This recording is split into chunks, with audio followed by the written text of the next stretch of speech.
welcome back to another of V-Ray for Rhino's onboarding videos. Let's take a look at how to work with lights in V-Ray. Before we begin, let's enable Material Override in the Asset Editor. This will globally override all objects with the selected color or preferred material.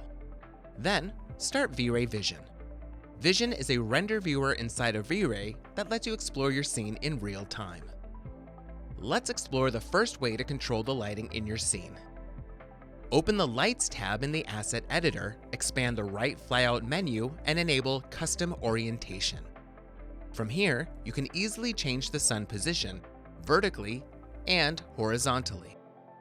Now, let's try an alternative method in which V-Ray automatically sets the sun's location for you. Click on the Light Gen icon. Here, you need to select the type of space, exterior or interior, as well as the light source, sun and sky, or HDR.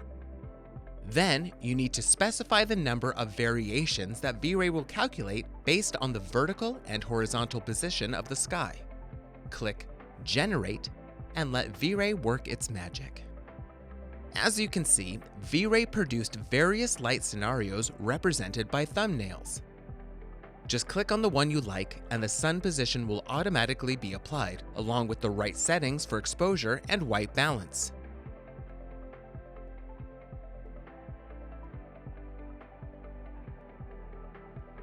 Go ahead and save that light gen set in order to reuse it later instead of configuring it all over again. Now, let's explore the next light source, HDR. You can import and use your own custom library, or if you don't have one, you can use V-Ray's HDRs. You need to specify the number of HDRs and the variations to specify the number of light scenarios that will be generated.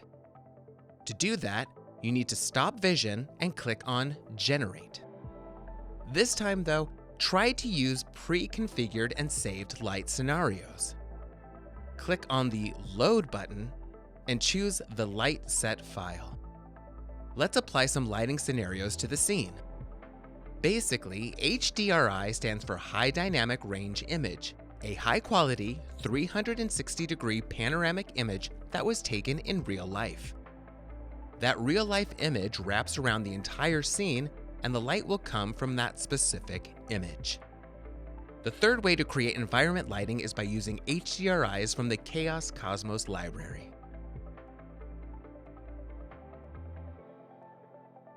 When you find one you like, just click Download and Import. When you open the Asset Editor, you will find it in the Textures tab. Go ahead and copy the texture and place it in the texture slot of the dome light created in LightGen. If you switch the mapping type to spherical, you can rotate the texture and achieve different results with a single dome light. Now, to light the house, some artificial lights need to be added. Let's create one. Navigate to the Lighting tab, click on the rectangle light icon, and place the light source in the scene.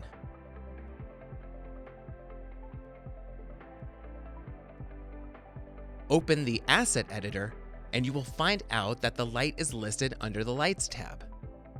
We can change its intensity and color using the V-Ray Color Picker. If you don't want the light source to be visible, enable the Invisible option and disable Affect Reflections. Next, let's create a sphere light and repeat the same steps as before.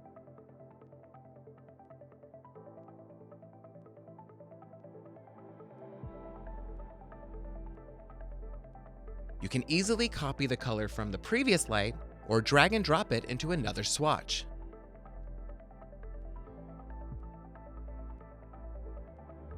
Once the lights are set, you can close Vision and move on to rendering for more realistic results. But first, I'll set the color of all lights to white because I want to modify them afterwards in the light mix. Disable the Material Override option. Click the Render Elements tab and select Light Mix from the drop-down. This feature becomes available only if you add the Light Mix Render element, so make sure to add it before rendering. Now go ahead and click Render.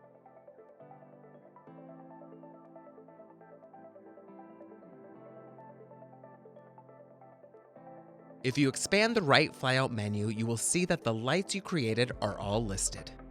You can disable or enable different lights and also change their intensity and color until you are satisfied with the look. I hope you found this video on lighting in V-Ray for Rhino helpful and apply it to whatever you learned in your scene. Make sure to check out the other onboarding video focusing on materials.